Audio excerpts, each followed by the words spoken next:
Recently आपने इस article को हर जगह सर्कुलेट होते हुए देखा होगा कि चाइना ने रेयर अर्थ मैग्नेट के ऊपर रिस्ट्रिक्शन लगा दिया है, जिसकी वजह से हर कंट्री को प्रॉब्लम फेस करनी पड़ रही है। बिकॉज जो ये रेयर अर्थ मैग्नेट है, ये ऑटो मार्केट में सबसे मेन कंपोनेंट था।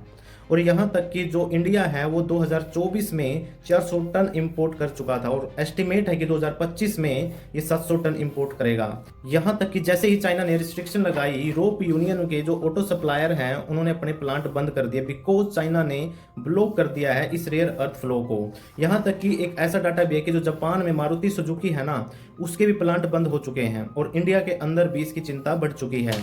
और अब तो ऐसा हाल हो चुका है कि जितनी भी कंपनी है जर्मनी में, यूएसए में, इंडिया में, वो अपनी गवर्नमेंट को बोल रही हैं कि आप जाओ और नेगोशिएट कीजिए, चाइना के साथ बात कीजिए और इस डिस्ट्रप्शन को दूर कीजिए।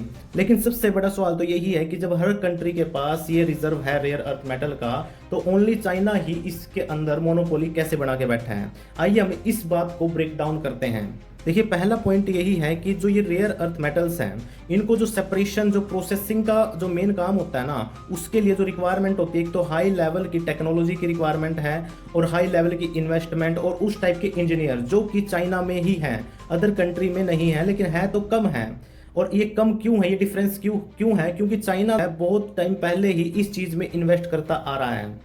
तो पहला पॉइंट तो था ये। और जो दूसरा पॉइंट है वो है इन्वायरमेंटल पोल्यूशन। बिकॉज जब इनको सेपरेशन की बात आती है ना, प्रोसेसिंग की, तो इनसे जो पोल्यूशन आता है ना, वो हाई लेवल पे होता है। अब आप ये सोचोगे कि क्या पोल्यूशन हर्डल हो सकती है? पोल्यूशन तो चाइना में भी तो होगा ना। नहीं, जैसे कि यूरोप यूनियन में आपने सुना होगा कार्बन टैक्स इंपोज किया जाता है। लेकिन ये कार्बन टैक्स होता क्या है? जैसे यूरोप यूनियन में आप कोई भी प्रोडक्ट बनाओगे ना, उसको प्रोडक्शन से फाइनल मार्केट तक आने तक उस प्रोडक्ट के थ्रू इन्वायरमेंट में कितना कार्बन रिलीज हुआ है, उसके बेस के ऊपर एडिशनल टैक्स लगता है। अब आप सोचो, अगर यूरोप यूनियन के अंदर आप इस चीज का प्रोसेसिंग करोगे, इसमें तो पोल्यूशन ही ज्यादा निकलता है, तो जो इसका प्राइस है वो ऑलरेडी इतना हाई हो जाएगा एज कंपेरिजन चाइना। और चाइना में यही मटेरियल जो आपको सस्ता मिलेगा, इसीलिए यूरोप यूनियन में तो इसका प्रोडक्शन बनता ही नहीं है। अब देखिए कैसे इन्वायरमेंटल इशू से ओनली और ओनली चाइना मोनोपोली लेके बैठा है। अब देखिए, इन्वायरमेंटल इशू हो गया, कॉस्टिंग होगी, इन्वेस्टमेंट होगी, ये सारी चीजें फैक्टर हैं जो कि चाइना हैंडल करके बैठा है।